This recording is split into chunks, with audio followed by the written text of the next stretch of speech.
Praise lord అందరికీ. ఈరోజు అపోస్తలుడైన పౌలు రోమీలకు వ్రాసిన పత్రిక 9వ అధ్యాయం చదువుకుందాము. ప్రారంభిస్తున్నాను.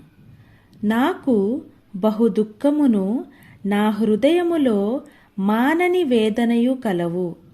క్రీస్తునందు నిజమే చెప్పుచున్నాను, అబద్ధమాడుటలేదు. పరిశుద్ధాత్మయందు నా మనస్సాక్షి నాతో కూడా సాక్ష్యమిచ్చుచున్నది. సాధ్యమైన ఎడల దేహ సంబంధులైన నా సహోదరుల కొరకు నేను క్రీస్తు నుండి వేరై శాపగ్రస్తుడనై ఉండగోరుదును. వీరు ఇశ్రాయేలీలు. దత్తపుత్రత్వమును, మహిమయు, నిబంధనలను, ధర్మశాస్త్ర ప్రదానమును, అర్చనాచారాదులను, వాగ్దానములు వీరివి. పితరులు వీరివారు.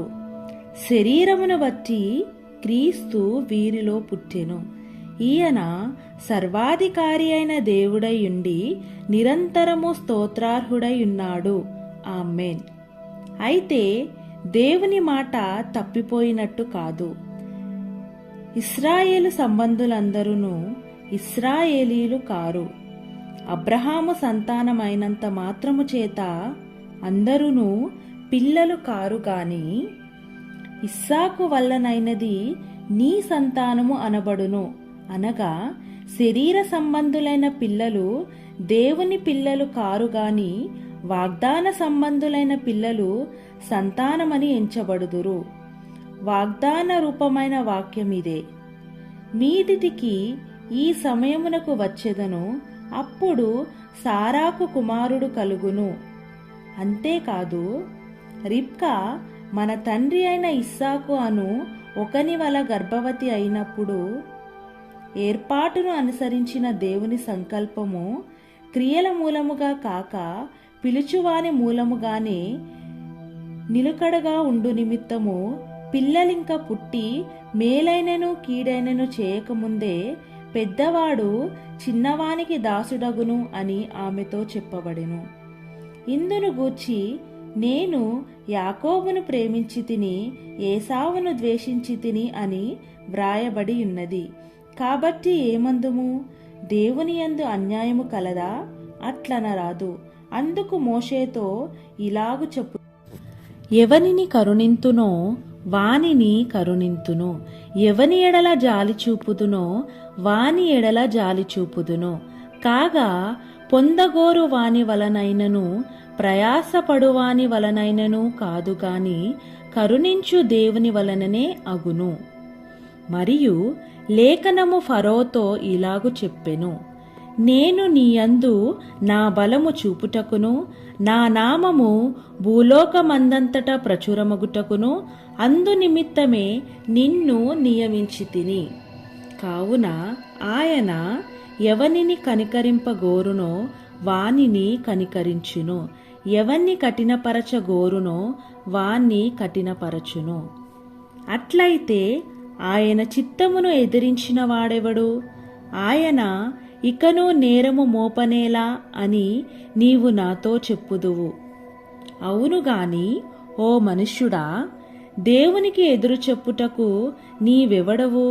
నన్నెందుకు ఇలాగు చేసితివని రూపింపబడినది రూపించు వానితో చెప్పునా? ఒక ముద్దలో నుండియే ఒక ఘటము ఘనతకును ఒకటి ఘనహీనతకును చేయుటకు మంటి మీద కుమ్మరివానికి అధికారము లేదా? అలాగూ దేవుడు తన ఉగ్రతను అగపరచుటకును తన ప్రభావమును చూపుటకును ఇచ్చయించిన వాడై నాశనమునకు సిద్ధపడి ఉగ్రతాపాత్రమైన ఘటములను ఆయన బహుదీర్ఘ శాంతముతో సహించినానేమి? మరియు మహిమ పొందుటకు ఆయన ముందుగా సిద్ధపరిచిన కరుణాపాత్ర ఘటముల ఎడల, అనగా యూదులలో నుండి మాత్రము కాక అన్యజనములలో నుండి ఆయన పిలిచిన మన ఎడల తన మహిమైశ్వర్యము కనపరచవలెనని ఉన్ననేమి? ఆ ప్రకారము నా ప్రజలు కాని వారికి నా ప్రజలనియు, ప్రియురాలు కాని దానికి ప్రియురాలనియు పేరు పెట్టుదును. మరియు జరుగునదేమనగా, మీరు నా ప్రజలు కారని ఏ చోటను వారితో చెప్పబడెనో ఆ చోటనే జీవము గల దేవుని కుమారులని వారికి పేరు పెట్టబడును అని హోషేయలో ఆయన చెప్పుచున్నాడు. మరియు ప్రభువు తన మాట సమాప్తము చేసి క్లుప్తపరచి భూలోకమునందు దానిని నెరవేర్చెను గనుక ఇశ్రాయేలు కుమారుల సంఖ్య సముద్రపు ఇసుకవలె ఉండినను శేషమే రక్షింపబడునని యెషయాయు ఇశ్రాయేలును గూర్చి బిగ్గరగా పలుకుచున్నాడు. మరియు యెషయా ముందు చెప్పిన ప్రకారము సైన్యములకు అధిపతియగు ప్రభువు మనకు సంతానమును శేషింప చేయకపోయిన ఎడల సొదొమ వలె నగుదుము, గొమోరాను పోలియుందుము. అట్లయితే మనమేమందుము? నీతిని వెంటాడని అన్యజనులు నీతిని అనగా విశ్వాసమూలమైన నీతిని పొందిరి. అయితే ఇశ్రాయేలు నీతి కారణమైన నియమమును వెంటాడినను ఆ నియమమును అందుకొనలేదు. వారెందుకు అందుకొనలేదు? వారు విశ్వాస మూలముగా కాక క్రియల మూలముగా నైనట్లు దానిని వెంటాడిరి. ఇదిగో, నేను అడ్డురాతిని అడ్డుబండను సియోనులో స్థాపించుచున్నాను.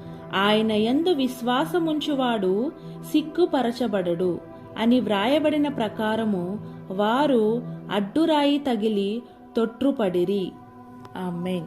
ప్రభువైన యేసుక్రీస్తు వారు ఈ వాక్యమును దీవించి మన జీవితాలలో నెరవేర్చునుగాక. ఆమేన్.